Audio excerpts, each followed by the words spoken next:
अमित शहा, भाजपचे चाणक्य म्हणून ओळखले जाणारे भारताचे गृहमंत्री अमित शहा. इलेक्शन कोणतंही असो, अमित शहा प्रत्येक निवडणुकीत त्याच निष्ठेनं, त्याच तयारीनं आणि त्याच युद्धनीतीने उतरतात. असं म्हणतात की निवडणूक ही लोकशाहीचा उत्सव असते, पण अमित शहा या निवडणुकीला उत्सव म्हणून अजिबात साजरा करत नाहीत, तर ते तिला युद्धासारखं लढतात. पण तुम्हाला माहिती आहे का, अमित शहा यांनी आपल्या आयुष्यातली पहिली निवडणूक नेमकी कधी लढली आणि ती त्यांनी कशी जिंकली? आज आपण आपल्या व्हिडिओतून अमित शहांच्या त्या पहिल्या विजयाचा रोमहर्षक किस्सा जाणून घेणार आहोत. म्हणून हा व्हिडिओ शेवटपर्यंत पहा आणि ऑफिशियल बापला सबस्क्राईब करायला अजिबात विसरू नका. सत्ता हाच मार्ग, सत्ता हेच साधन आणि सत्ता हेच साध्य, या तीन तत्वांना उराशी बाळगून अमित शहा यांनी भारतीय राजकारणात निवडणूक लढण्याचा आणि सत्ता मिळवण्याचा एक वेगळाच पॅटर्न उभा केलाय. अमित शहा निवडणूक जिंकण्यासाठी किंबहुना हरलेल्या राज्यातही तोडफोड करून सत्ता मिळवण्यासाठी साम, दाम, दंड, भेद या गोष्टींचा उपयोग करतात. इतकंच नाही तर ईडी, सीबीआय, निवडणूक आयोग यासारख्या स्वायत्त संस्थांना आपल्या हाताशी घेऊन निवडणूक मॅनेज करतात, असे आरोप त्यांचे विरोधक त्यांच्यावर वारंवार करतात. पण याच अमित शहांनी आपल्या आयुष्यातली पहिली निवडणूक ही अत्यंत चालाकीने आणि भीतीचं राजकारण करून जिंकली होती. ती निवडणूक जरी महाविद्यालयीन स्तरीय होती, तरी सुद्धा अमित शहा यांनी त्या निवडणुकीत सर्वच गोष्टींचा विचार करून अत्यंत मायक्रो मॅनेजमेंट करून ती निवडणूक लढवली आणि जिंकली होती.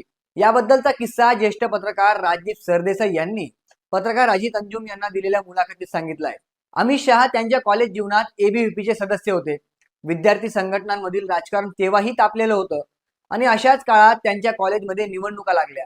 अमित शहांनी पहिल्यांदाच महाविद्यालयीन निवडणुकीत उभं राहण्याचा निर्णय घेतला, पण त्यांच्या विरोधात एनएसयूआय कडून एक मुलगी उमेदवार म्हणून उभी होती आणि कॉलेजमधील विद्यार्थ्यांमध्ये मुलींची संख्या मोठ्या प्रमाणात होती. साहजिकच बहुतेक मुली त्या तरुणीलाच मतदान करतील अशी शक्यता जास्त होती आणि जर तसं झालं असतं तर अमित शहा ही पहिली निवडणूक हरण्याची शक्यता जास्त होती. पण अमित शहांनी इथेच आपल्या भात्यातलं राजकीय अस्त्र बाहेर काढलं. मतदान होण्याच्या एक दिवस आधी त्यांनी कॉलेजमधील जवळजवळ सर्वच मुलींच्या घरी फोन केले.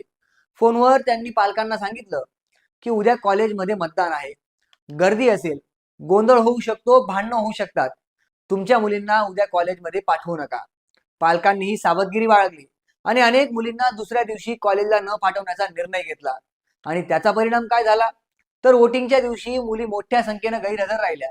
मतांच्या समीकरणात अचानक उलटफेर झाला आणि अशा प्रकारे मुलांची मतं मोठ्या प्रमाणात अमित शहांच्या पारड्यात पडली आणि अमित शहा यांनी त्यांच्या आयुष्यातली पहिली निवडणूक जिंकली. अर्थात अमित शहा निवडणूक कोणत्या दृष्टिकोनातून लढतात आणि ते निवडणूक जिंकण्यासाठी काय काय नियोजन आणि कोणकोणत्या कृत्या करू शकतात, याचंच हे उदाहरण होतं. तो दिवस आणि आजचा दिवस. अमित शहा प्रत्येक निवडणूक तितक्याच ताकदीने लढतायत आणि जिंकतायत देखील. आणि जिथे सत्ता स्थापन करायला संख्या कमी असेल, तिथं बेरजेचं राजकारण जुळवून सत्ताही मिळवतायत. अमित शहांची राजकीय भूमिका काय, त्यांचा विचार काय, हा चर्चेचा विषय नक्कीच असू शकतो. पण त्यांचं निवडणुकीचं नियोजन आणि संघटन मॅनेजमेंट मात्र कमाल आहे, हे मात्र नक्की.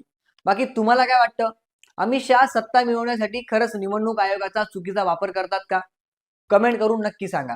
आणि व्हिडिओ आवडला असेल तर ऑफिशियल बापला सबस्क्राईब करायला अजिबात विसरू नका.